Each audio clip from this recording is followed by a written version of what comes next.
What's going on, folks? Welcome to another edition of the TKO show here on TKOTalk.com. And it's a very nice special edition of the show today. The sun's shining here in not so gorgeous Connecticut, and I'm here talking with a current cast member, arguably the star of the show on MTV's The Challenge Free Agents, talking to none other than Jessica. How are you, Jessica? Great. How are you? Doing well. Before we get into, challenge rhetoric and questions, and hopefully questions you haven't been asked 100 times, I tweeted this to you about a week or so ago, but I did say that I had, not a whole lot of opinion on you going into the show. Me and my buddy Andrew Kirk did a preview show, and, I let him kind of take over the Jessica portion of the show. And, I tweeted that to you, so it shouldn't be a surprise, but and honesty is always the best policy. But I've been extremely impressed with your performance in these challenges. I think you're really one of the more genuine, likable people on the show. And it seems that Twitter has agreed. Your commentary has been great in the interviews. You've definitely gained a lot of fans and supporters, at least that I've seen on the challenge Twitter sphere. And you've gained one in myself. So have you noticed, fans gravitating towards you as the show has went on, and more people, becoming Jessica fans? Definitely. I have some people who used to ridicule me and, tweet me telling me how much they didn't like me because of my edit on Portland. And to that, the only thing I could respond was, it's an edit. That's not, that is not completely who I am or who I was. You get part of a person when they edit it down, which is understandable.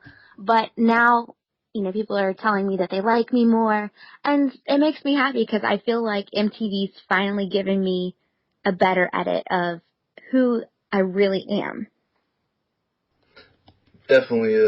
Something that, I don't think people even realize when they're watching these shows is that, it's a television product first and foremost, and they have to air what's beneficial to them in terms of putting on a show that is entertaining, putting on a show that has a narrative and continues that narrative, and if someone dumps something that they don't see that is in sort of the character that they developed for them, they have a hard time airing that stuff. Challenge people will tell me all these stories and and that didn't air because it kind of conflicted with what they were trying to portray me as, and it's strange. I don't think the average challenge fanatic is taking that into consideration. Mm-hmm. I agree with you 100%. But they have to have some flow to it. They have to, they have to have a climax of every episode. Yeah. They have to build up to it.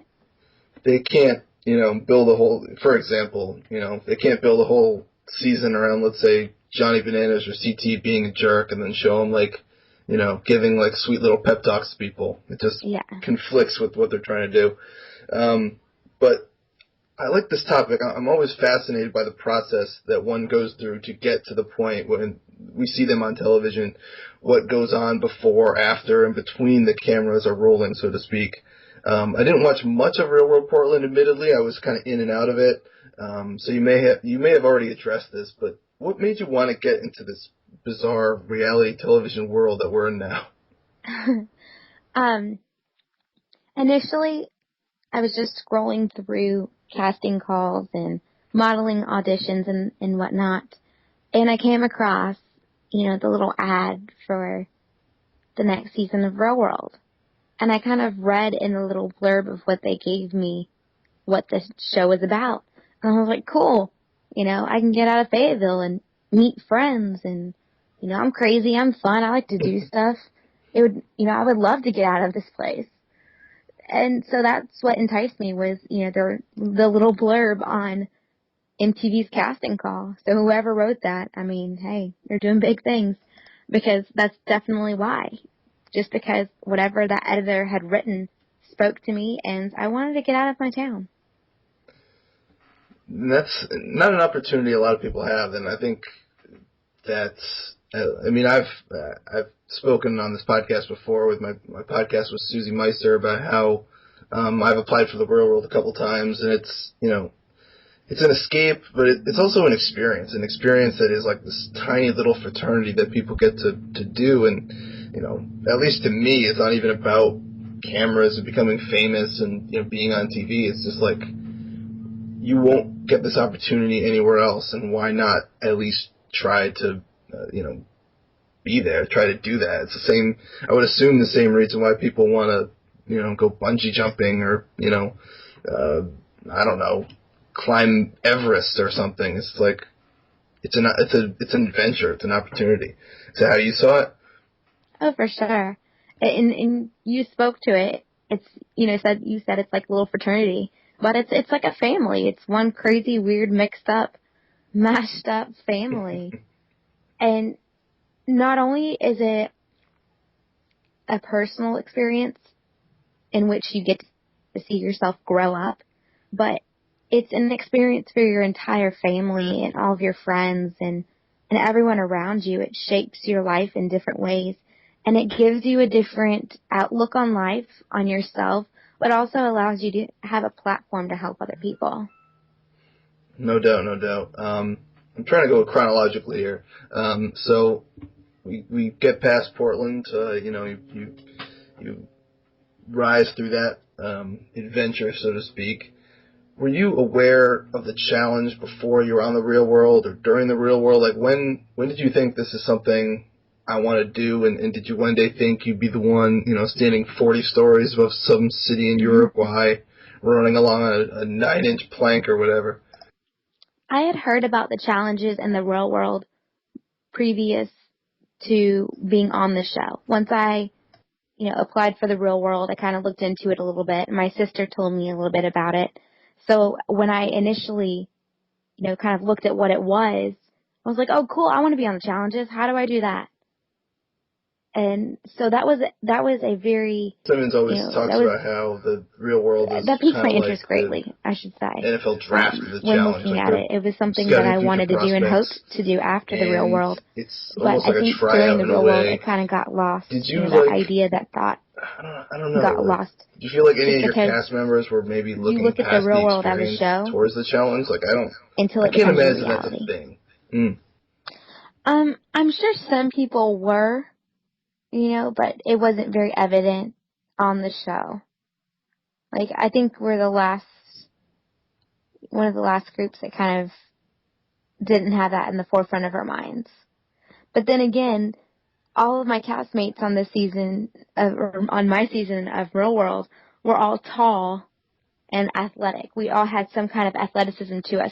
So I kind of think that Bea Murray and MTV were kind of, like you said, preparing us like a draft. Even though I was the shortest and out of all of my castmates, I still had, you know, some sort of athletic background. Yeah, that's crazy. It would be funny if, like, we ended up, I don't know. I've always wanted to see some kind of behind the scenes Bea Murray casting special. It'd be funny if, like, they were just scouting, like, NFL players that didn't make it to the league and, you know, like, college basketball players that just weren't quite good enough to do anything else. And they're like, hey, we got this challenge show. You want to be on the Real World? That would be that'd be awesome. And I would give a thumbs up if they decided to do that and probably make the challenge more interesting. You had a challenge run before you were on this season that people may not remember because it was brief. You're on Rivals 2 with Anastasia, who made quite an impression in a short time by hooking up with and then quickly slapping CT. You probably got some sympathy from fans from even being partnered with this chick who was just getting, like, eaten alive by the challenge experience. What did you take away from the brief yet probably eye-opening stint on your first show? I got comfortable living in the house. I met some people that, you know, really impacted my life, such as DM, you know, Anissa, Teresa. Those girls, you know, opened up to me and kind of told me how things were supposed to go and how things will go in the challenge house. I didn't I didn't even know what an alliance was going into the challenge. I had no idea. I'm like, what's an alliance? How does that work? Like how do people who are on opposite teams form an alliance to win? Like, it just totally blew my mind. So I really feel like my first run on, you know, on Rivals was just kind of like a dry run for what was to come. It prefaced me for the things that I would encounter in this season, but I'm still really, really shaky on how all of that goes, but I'm very thankful that I got that short little stint on Rivals 2 to kind of figure it out a little bit more. Yeah, and worst case scenario, it's like maybe vacation isn't the best word, but you do get to fly to a cool location and, like you said, meet some cool, influential people in your life. So even making those connections for that future alliance potentially is invaluable. And there are some rookies that end up doing really well, like Marlon and Jordan end up getting to the finals. Cast members of yours, Leroy and Mike from Vegas, I believe, got to the finals in their first challenge. So it's not unheard of anymore that rookies can do big things. But kind of in the history of the challenge, it is kind of like your stint where they come in, they last 1 or 2 episodes, and then they build on that for the next show. So Buta Murray calls you to do this show. What goes through your head? Like, is it just an immediate yes to try and redeem yourself for going home so early before? I was preparing for the next challenge. I knew I was strong on Rivals 2, but I knew that if I was going to compete with some of those finalists, that I was going to have to be stronger. I was going to have to be quicker. I was going to have to have more physical capability because I knew that my social game sucks. So as soon as I got that phone call, I freaked out. I freaked out when they called me, and I was excited. I was like, yes, yes, yes. I can't wait. I wanted to be there right now. I wanted to show up and play now. Okay, so now you're packing your bags. You got your you know what? Before I get to this question, I have to ask a preface question. Do they give you all that Under Armour gear before you go, or do they have it for you waiting when you get there? I'm always curious about this. It's there when we get there. Oh, okay, because I don't know. Maybe I'm just a fan of free swag, but I'm always interested to see how that goes, because people do seem to wear their own stuff, and then like as soon as that first challenge comes around, it's just a advertisement for Under Armour. Yeah, they give us Under Armour stuff, and really, like, it's so cool that you don't even want to wear, your normal clothes because it's all comfortable and it's all new. Everyone gets excited. I also found it fascinating that I think I don't know if it was the first show or what episode it was, but Zach was wearing a T-shirt that just got completely blurred out, and I was trying to think to myself, like, if I'm a producer, why am I even allowing him to wear that? Like, why are we getting to the point where we're all in a big group shot and I have to blur out this dude's T-shirt? But once again, it's kind of my nerdy TV stuff getting in the way of enjoying a challenge. But there you go.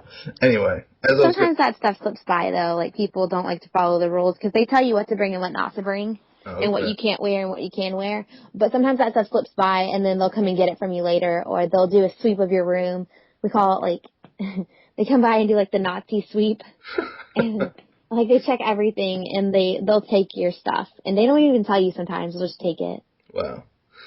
When I talked to Susie, she said that, like, what kind of stops her from, well, I mean, she became a mom and a wife and everything, so, that's a big part of the reason she stopped doing it, but she said also they just, back in the day they were able to have, like, maybe not like cell phones and stuff, but like, they brought books and notebooks and crossword puzzles, and they said they took all that stuff away. Like, are those restrictions still in play? Like, can you guys not bring books, which seems ridiculous? No books, no cell phones, no earphones, no watches, no watches. They don't even want you to know the time.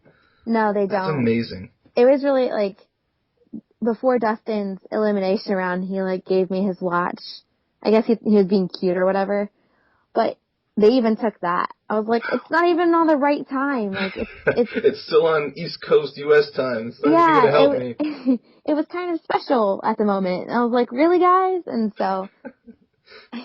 I don't know why this stuff is so interesting to me, but it's all the stuff that we don't get to see. Like, we get to see the elimination rounds, we get to see, the interactions, most of the hookups, but it's all this stuff that just makes me laugh and enjoy the experience even more. But anyway, before we got to the Under Armour question, I was going to say you're packing your bags, you're throwing your non-Under Armour gear is all ready to go. What do you know about the challenge? Like, do you know who else is on it? Do you know where you're going? You have no idea. When you get that call for the challenge, you're told to be ready in 2 weeks or whatever time frame they have for you, and you have no idea where you're going. You have no idea who's going to be there. You know that you're flying to LA, and when you get to LA, they'll take your cell phones, and you're off on a plane with everyone else that you now know is on the challenge. Now, see, this has been talked about before. I think back when Derek used to do his podcast. Shout out to Derek. Been on that podcast a couple times. Johnny Bananas would talk about how, or it might have been Johnny, it might have been Kenny, I don't remember. But somebody was talking about how they would, once they got the call for the challenge, they start, tweeting, texting, emailing, whatever, to find out who else is on it. Like, did you do anything like that? Did you, text Naya and be like, hey, I just got this call? Yeah, of course. Everyone does that.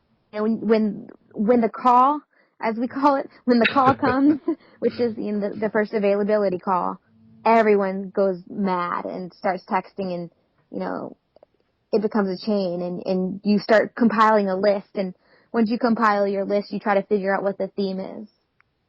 Gotcha. Yeah, and that's pretty much where I was going the next time is, finally getting to the good stuff, knowing how things went for you on Rivals, how you were strapped up with a partner that, how to put this nicely, that kind of got stuck in the tar pits of challenge chaos, to use a bad metaphor. Like, how psyched were you and when TJ says that this is going to be an individual challenge and just lays the format out for you guys? I was so happy. I was nervous, of course, and a little bit scared, still being a rookie, but I was so excited that finally I could kind of navigate through things on my own. And challenge veterans have talked about this for a long time, back when they used to do the duel, and how that would get them so much more excited than one of these team challenges, because you can get strapped with a bad partner, you can get a cinder block tied to your ankle, so to speak. Famously, a thing that stands out to my memory is Sarah keep getting stuck with partners that get themselves eliminated or kicked off the show when she was partners with Vinny, and Kenny getting stuck with Wes and having to literally carry him up a mountain for the final challenge. I mean, you're only as good as the person that you're teamed with to an extent, and I feel like if they would have let people know that this was an individual challenge before, they probably could have got some serious A-listers, and I'm not saying that the cast is bad. I actually really have enjoyed the show so far, but I don't know, maybe they should explore that in the future.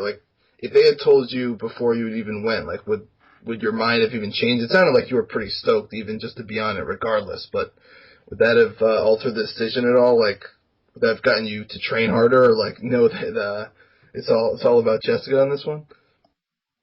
Probably, but yeah, probably a little bit more. I didn't. I think I would have gotten a little bit more serious if they would have let us know a little earlier on. Mm-hmm. But they do want to get that genuine reaction, and that's understandable. Is just to come in with everyone on the same page, and then they all find out together, and instantly, if people are texting each other to try to find a pre-challenge alliance or whatever, mm-hmm.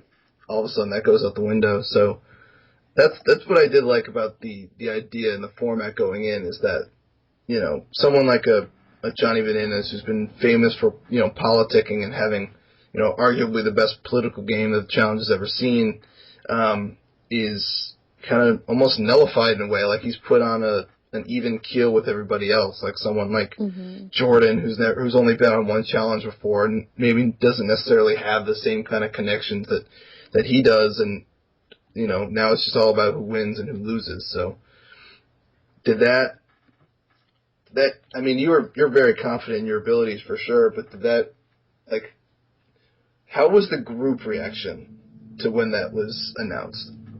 At first, we were very confused about what free agents was and what it all meant. So when he's like, "You're going to be playing the game, free agents," we're all like, "What the hell? What does that even mean?" Like, come on, Teach, give us some more. And then once we realized that it was, stirring things up a bit, the vets were definitely pissed about it.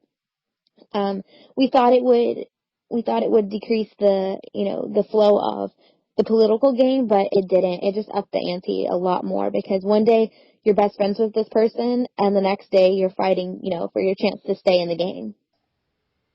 Yeah, that is. I do like the aspect of like having these almost like kickball like captains where like each individual challenge, all of a sudden we get like these mini drafts and like people's feelings get hurt and you get to see kind of how the pecking order unfolds in people's minds, even if it doesn't end up being true. Like weren't you like one of the last couple picks for this last challenge and you ended up being like a pretty key cog on a winning team? It's just like these people have these opinions of you, and then you ultimately it doesn't mean anything. But then next challenge later, you're right back to square one. Yeah, I mean, I continuously, through the first couple of episodes, as you see, get picked close to last, and nobody really gives me any credit. I took 2 wins with a team and with one partner, or with 2 teams actually, and then I took a second with one partner. The only thing that separated Leroy and I from Laurel and Kahada's team was 3 seconds. Mm-hmm. And, Laurel, she's a strong female competitor. So, I took a lot of pride in knowing that I was only 3 seconds away. I mean, of course, I was really bummed out that I lost by 3 seconds, but it was a sweet non-victory, I guess you could say. Right. There are such things as moral victories in the challenge world, unlike, most sports. So you've already talked about him at least once, but we have to at least talk a little bit about Dustin. I've got to give the people what they want. Was it one of those things that you just saw him across the room one day and it's like, hey, what's up with that guy? Or was this like a slow burn process? It was, I mean, as slow as it can be in the challenge house. One day feels like a whole week. So. Well, you don't know the time, so it might as well be. Yeah, right. We started talking before everyone, started to get in the house and stuff. They actually had us in a waiting period. And the stupid movie called Spring Breakers was on. And we're all, bored and laying around and just waiting to get into the house. So, we're in this holding, room, and we were just talking. We were just, friends, just getting to know each other and stuff. So it didn't start off like, oh, my goodness, he's gorgeous or anything like that. It just kind of a slow, hey, what's up? Hey, how are you? Kind of deal. And it went from there. Yeah, I think that could be the nicest thing ever said about the movie Spring Breakers is that it brought you 2 guys closer together. James Franco's excited about that. Well, I guess we saw that he got eliminated, and they obviously had to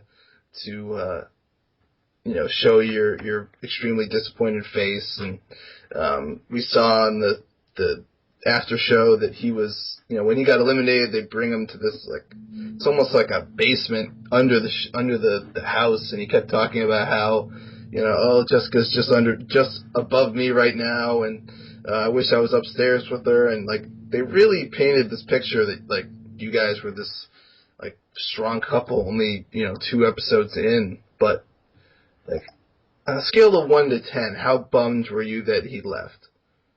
I was super bummed, man. So that wasn't just a bad edit. You were legitimately bummed. Yeah, I was legitimately bummed. Dustin's such a sweetheart. We were there, we're there for I don't know how much time before we actually do our first challenge. So before the cameras get into the challenge world, we're there for a while to connect with each other. That's true. And it wasn't one night we got drunk and just kissed and then that was it. I mean, although that did look like it happened. Well, it did happen. We did kiss a lot. But that was in the midst of But that was in the midst of everything, yes. There are times where we would sit outside and we would kiss and stuff, but we would actually have real conversations about real life and about ourselves and where we come from and relationships and it was more than just some stupid, hookup. We were becoming friends. And I don't know, they can't show all of that. I mean, if they showed me and Dustin doing yoga with Laurel in the morning, people would be like, that's kind of stupid. Yeah, So they don't they would show stuff fast like forward that. that on the DVR. Exactly. They don't show the cute stuff. And, I mean, it was cute. He made me feel beautiful, and I guess I made him feel good too. So it was what it was, and he asked me to come to NOLA a couple of times, and I finally agreed, and then he got kicked off. But hey, stuff happens. So, they last episode, I think it was, I don't know, I can't even keep track of episodes anymore, but they, their whole lead-in sort of storyline was that Justin was in a sort of love triangle with you and Emily Fitzpatrick, but they didn't really show you and her interacting at all, which doesn't really make it a triangle, so to speak. Did you know about this as it was going on, or did you was it one of those things where you watched the episode and you're like, oh, what the hell? No, I knew I don't remember at what point I figured it out, but Nani came and talked to me, and I just told her, I was like, no, if he wants to kiss other girls, that's fine. He's single, but I don't want to be involved with someone who's doing that and looks stupid when the show airs. So I didn't, I wasn't going to talk to Dustin like that anymore. And then I guess Nani had a talk with him, telling him, that how I felt, that I was not having it, but I wasn't going to say anything to him. And he came to me, he's like, Jess, what's wrong? And I'm sorry. I was drunk and I kissed her. I don't remember kissing her, but I did, I guess. And at that point, he separated himself from other girls in the house, and he and I were hanging out consistently.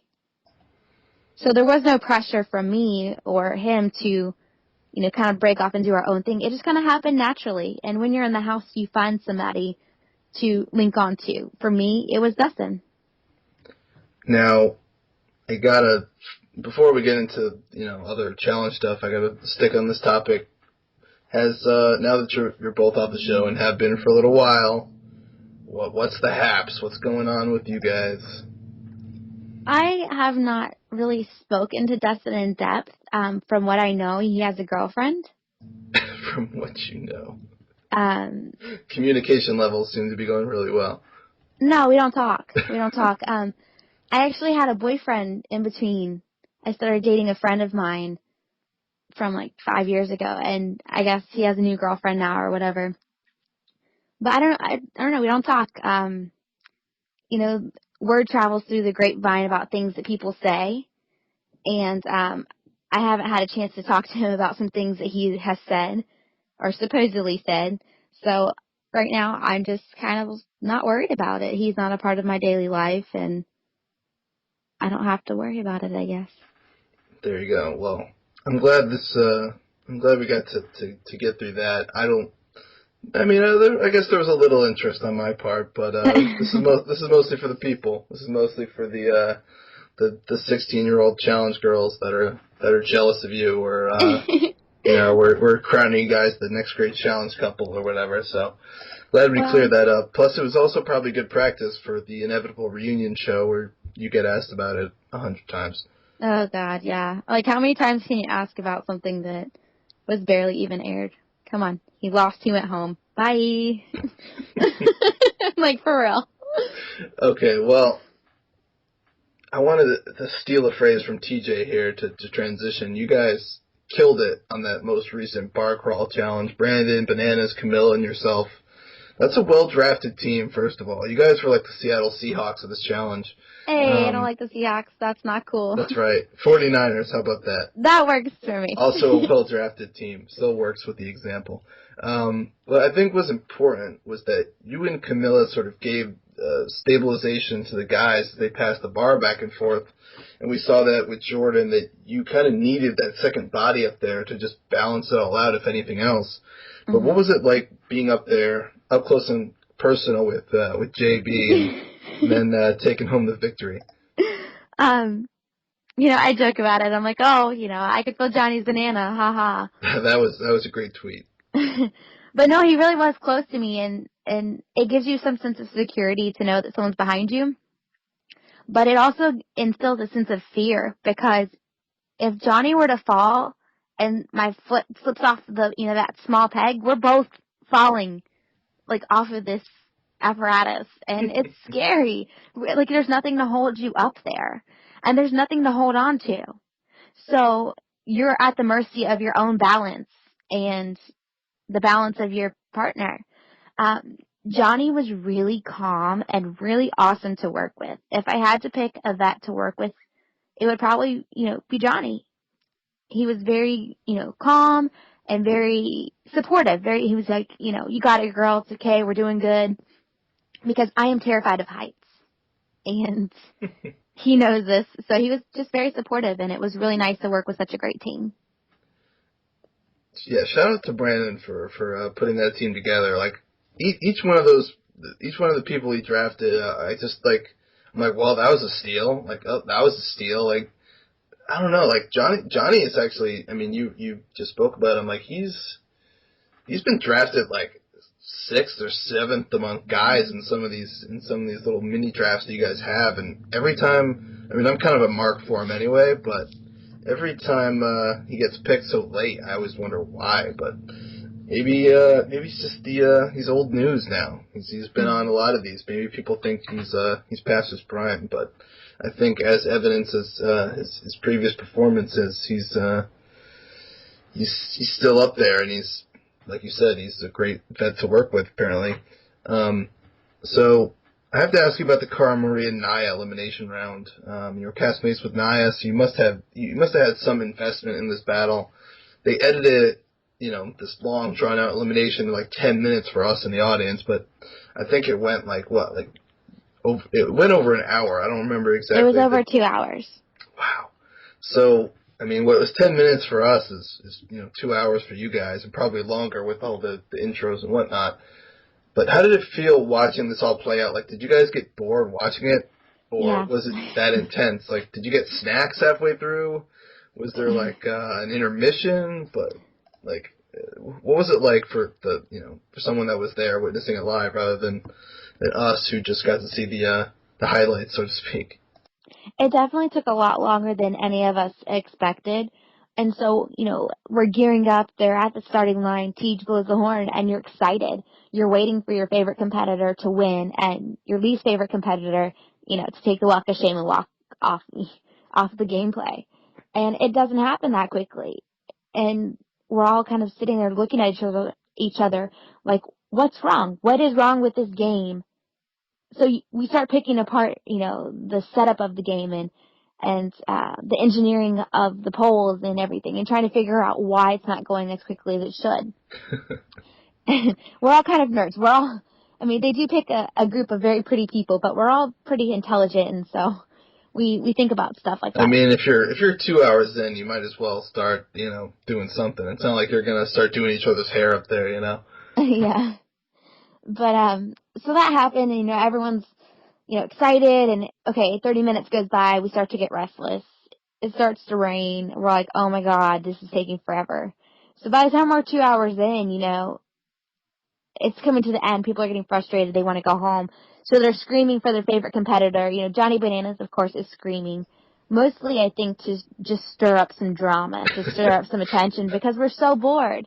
These poor girls are dying, every bit of 2 hours, just dying, laying in that sand, in pain, and yet we're standing there bored out of our minds. Once again, let's bring the scale of 1 to 10 back into things. How pumped were you that you didn't have to do this? I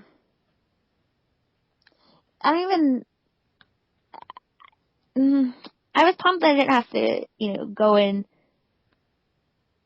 the, I didn't go into the, how did we do that draw? I don't remember how that draw worked. Yeah, well, you guys won, and I think it was everyone that didn't get in the top 3 or something. Yeah, something like that. Now I'm thrown off. Well, I was just excited that I wasn't in the draw. And Yeah. so, I mean, that's the scariest part, is being in the draw, because you know who's going to vote you in, you know who's not going to vote you in, for the most part. So I was pretty pumped, that I didn't have to go in. But watching these girls struggle was painful. Yeah, I bet. And, at some point, do the producers just step in and, all right, guys, we need to, fill this time with you guys screaming something. We can't just have, clips of you guys breaking down this challenge. All right, cheer for whoever you want to win. Let's go. No, that just kind of happens naturally. With everyone's competitive spirit, that stuff really transpires naturally. Yeah. After, 45 minutes, though, I can't imagine there's much cheering going on. No, they've gotten their clips by then. They get their clips in the beginning. Oh, okay, gotcha. Yeah, that makes sense. All right, well, I want to get to just some random, quick questions, so to speak. Don't have that much time. Don't want to keep you for much longer. So, just a couple sentences here and there. We'll just go rapid fire along these. A couple are challenge related, a couple aren't. Okay. So let's get going. First question: summer movie you're most looking forward to?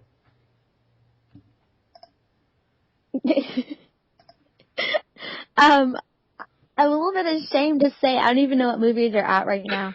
I really don't set my schedule around movie times. My schedule's more set around working out, and occasionally Fireball and margaritas with LaToya up in Raleigh. You gotta at least seen some trailers that you're like, oh, I want to see that. That looks good. I'm actually going to see a movie tomorrow with one of my girlfriends, but I don't even know what it's called. Something about women. It's some chick flick. Okay, got it. Excitement levels are low. Excitement level, ADD. Yeah. Price level, too much to go sit in the theater. Exactly. Whatever's playing at the gym. That's the answer. All right. Who would your ideal partner be if you were to be in a guy-girl pair challenge? Ooh, that one's a really tough one. If I had to pick a guy-girl challenge combo for myself, I would probably have to pick Mark Long. Why is that? Just experience, six-packery? Other than the aesthetics of Mark Long. He's old enough to be your dad, right? Oh my God, he's so old enough to be my dad, but he is so sexy. It's almost wrong, but I think that's what adds, I don't know, that's what adds more sexiness to it, is that it's so wrong. Can we just sidebar this for a second? I went back and listened to me and Andrew's challenge preview that we did to try to see what I said about you, so I could potentially bring something up. And a conversation that we had was that you would be the kind of girl that would to me personally, that would rope me in for a month to where I'm just all about you 100%, and you just totally hook me, and I'm just stuck on you for a month, and it ultimately goes nowhere. And I afterwards I just feel I wasted all my time, and all we did was go to a dinner or two and maybe kiss once, and then afterwards I have nothing to show for it, and all my buddies are making fun of me. So and I actually have a female friend that is exactly like that. Originally, that's how we met, and eventually became friends afterwards. And she has literally the exact same opinion on older dudes like that. So I'm thinking that you guys would be good friends. It's the Black Widow. Maybe. But all right, let's move on to some more of these quick questions. Third of which, what would you describe as your perfect meal? My perfect what? Your perfect meal. My perfect meal. Is it a cheat day or is it a weekday? It could be any day you want it to be. Okay, cheat day is always my favorite. No, during the week, if it's a healthy meal, I really like to go with scallops or some kind of fish and brown rice. If it's a cheat day, I love a big steak with pasta. All right, there you go. Yeah, I follow you on Instagram, and there's seemingly a lot of brown rice pictures. It's 30% selfies, 40% brown rice pictures. 30% inspirational quotes. Somebody said to me, I got some, I don't call it backlash, but people are kind of like nagging on me because I don't post enough selfies. So I kind of amped up my selfie game lately. But I mean, who really takes that many selfies? There are those people who I know a lot. You go to their Instagram and it's just selfie, and they all look the same. Like they have that same face. Yeah, more or less. And it's all about the likes. It's all about the likes, the hashtags, and if you're a good-looking girl, the best way to get likes is just take a picture of yourself with no shame, in whatsoever, and add like 17 hashtags. So, you should do that. Okay. It's really funny. People were calling me conservative and whatnot, and someone Googled an old lingerie photo of me and was like, why don't you post it? So I posted it, and my mirror selfie got more likes than my lingerie photo. I saw that. It was retweeted a lot for people's Women Crush Wednesday. Shout out to those people. Okay, let's keep going here. Who wins a UFC fight between Jordan and Johnny Bananas? Johnny Bananas. How does he win? Knockout? Is it quick? Does it go long? He makes Jordan tap out. Wow, nice. All right. Last band / artist you listen to on your phone / iPod / 8-track player, whatever people are listening to nowadays. The last song I probably listened to was Frank Sinatra. Oh, classy. Very classy. I was cooking, so that's pretty normal. That is great cooking music. I will say that, like, probably the last time I listened to some old Rat Pack stuff was when I was cooking a meal for a girl. And needless to say, night didn't go so well, but that's probably a story for another day. It involved her dog and it being a nonstop annoyance and getting in the way of any potential action. So wow. Maybe I'll tell that story some other time. Anyway, last question here. One word to summarize the remainder of what the audience has in store for this season on Free Agents.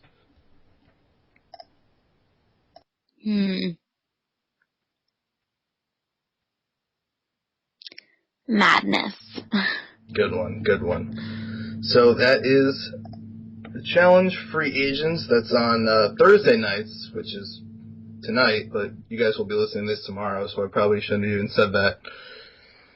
Thursdays at 10 p.m. Eastern. That's, I don't know if it's on the same time, Pacific time. I think it's delayed Pacific time, so I'm not even going to give out the Pacific time because, as Jessica knows, I'm really good at conversions over to time zones. Anyway, thanks, guys, for listening. Thank you, Jessica, for coming on. Really appreciate your time, especially with some scheduling quirks here and there. Well, thanks for having me, and yeah, scheduling gets a little crazy around here sometimes. That's all right. Well, enjoy your gymming. Your gymming. That's not a thing. I was gonna say your gym, tanning, and laundry, but I think you only do one of those three things. Well, I guess everyone does laundry, so. I only do laundry when I don't have any more clean underwear. That's so funny that you say that, because literally the last time I did laundry, I was in the exact same scenario. I'm like, all right, down to my last pair of boxers. I have no other choice now. Well, I actually look at them like, oh, these ones are cute, but those ones are comfortable, and I would never, ever want to wear these ones again unless I was dying. So, like, I kind of play panty lottery before I do laundry. All right, there you go. No, good to know. Future boyfriends, be on alert. No, future boyfriends prepare to do my laundry. There you go. And eat a lot of brown rice. And what else? What did you say in that tweet the other day? Watch Grudge Match and like wear sweatpants? No, I'm gonna wear sweatpants and watch Grudge Match. And he needs to cuddle with me and call me beautiful, but then he needs to go away afterwards because I don't like to share my bed and I don't like to cuddle. All right. Well, if you feel like you can fit those guidelines, at MTV Jess on Twitter. I'll also put the links to your Instagram and stuff so people can comment on those selfies and inspirational quotes and whatnot. Wonderful. All right. Well, thanks a lot again for coming, and thank you all for listening. We will talk to you soon. Got some stuff coming up this probably next week. Got some NFL draft stuff, maybe some summer movie previews. And you can go back and go back to listen to our challenge preview that me and Andrew Kirk did. A lot of other podcasts, including the one I did with Susie, if you like more challenge talk. And we will see you next time here at TKOTalk.com, the TKO Show. Take care, everybody.